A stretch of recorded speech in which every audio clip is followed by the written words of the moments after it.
Okay, so what is up you guys? No, magandang hapon sa inyong lahat. So today is November 23, 2024. And today pa lang natin magagamit ng real-time si Bolt ng gabi. No? Ngayon pa lang natin matetesting ng sa real world scenario yung kanyang headlight. So start lang muna natin siya. This is going to be a cold start of course kasi 1 week siyang nakatulog dito sa ating garage. No? So this is the cold start.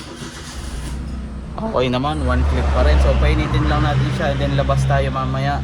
Tingnan natin kung anong magiging itsura ng buga ng ating headlight sa daan. Kung nakakasilaw ba, kung may papaltik ba ng papaltik sa atin kahit naka low lang tayo. Tapos kapag nalaman na natin yun, dun tayo mag-decide kung i-adjust ba natin yung alignment ng kanyang headlight. Then syempre gagawin ko rin yun ng video, no? So painitin ko lang si Bolt and then I will be driving. Punta kami somewhere in Lipa, no? So ayun lang, I'll be back later. Bye. Okay, so what's up guys? So nag-stop over tayo dito sa gasoline station para siyempre mag-check ng hangin. Hindi nagtaga yung hangin niya. 32 PSI sinet ko, so tapos na, no? May mga nagagas pa naman. So napansin ko, no, habang inahanginan ko, medyo crack na pala yung pito ni Bolt, no? Ayan yung pito niya.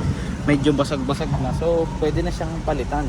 No, due for an upgrade. So tingnan natin kung mapapalitan siya. Siguro yung medyo fancy yung ipalit natin, no? So yun lang, maggagas lang ako tapos let's go na. Tuloy na tayo sa ating destination. Siguro ang next clip nito is either gabi na or pabalik na, or siguro gabi na or bibili ako ng bagong air bulb ni Bolt, no? So yun lang, later. Hi guys, so ngayon is 6:30 PM na at na yung itsura sa labas. Madilim na, so bubuhayin na natin yung ilaw niya. Tada! Mukhang maliwanag naman. Ito siya sa labas. Na? Kaysa kay Pixel. Kasi si Pixel medium dark eh. Ito medium to pero kupas na. So mas talab siya. Pero yon, pansin ko parang ang taas nung buga niya. So tingnan natin kung paano ko i-align, no? Pero hindi muna siguro ngayon. Kasi may pupuntahan nga kami. So feedback mamaya kung bubulagin ba kami ng kasalubong namin, kung magbubulagan ba kami, no? So yun lang, biyahe muna tayo. Okay na guys, nakabili na kami ng pito ni Bolt tsaka ng air freshener ni Pixel. Tapos yung huling clip yung Sabado pa yun ng gabi. So today is Thursday na, so medyo matagal na. So pakita ko na lang sa inyo to pag ikakabit ko na kay Bolt, no? Pag ikot nito, nandun ako, ikakabit ko na, tingnan nyo. Okay, so what is up guys, ito na nga sinabi natin sa last clip. So it's been 7 days simula ng last clip at kakabit na natin today ito mga bagong tire cap o basta pito ng taklob ng pito ni Bolt, pero di nyo pa siya makikita. So i-unwrap ko muna si Bolt ngayon, so let's go.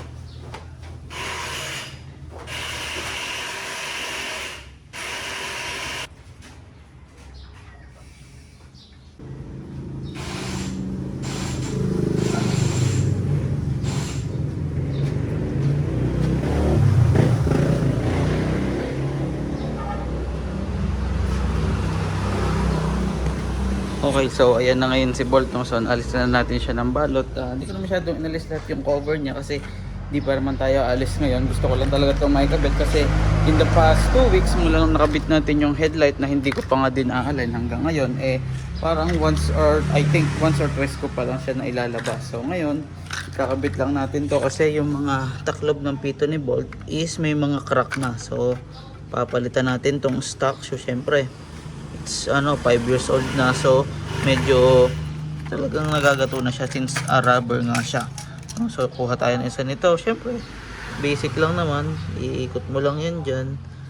Kasya naman, diba? So cute upgrades lang, maliit na bagay pero diba, plays a crucial role. I think di naman na yan magagato kasi di na siya rubber katulad nitong stock, no? So kabit ko lang din yun sa iba.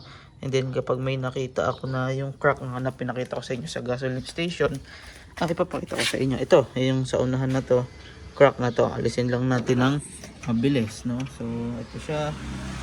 Dito to sinira, nag-crack to ng kanya. Tingnan nyo guys itong stock na to. Bang.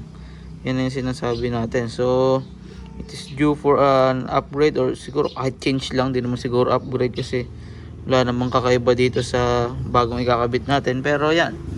Diba? Mabilis lang naman siya ikabit. And boom. Tapos na. So, bigyan ko kayo ng mabilis na montage. Tapusin ko lang to. Tingnan nyo. Let's go.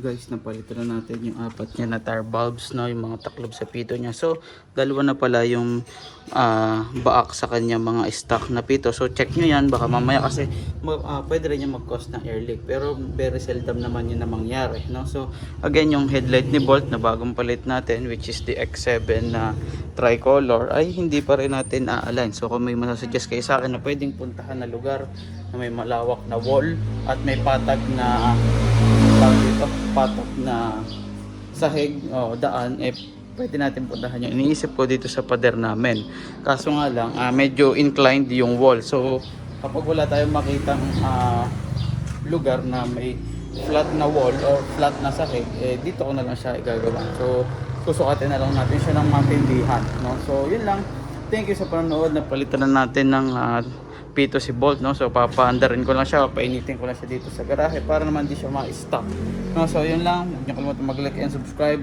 Abangan nyo kung ano yung susunod natin na mod after may align yung ating headlight, no. Let's go, bye bye.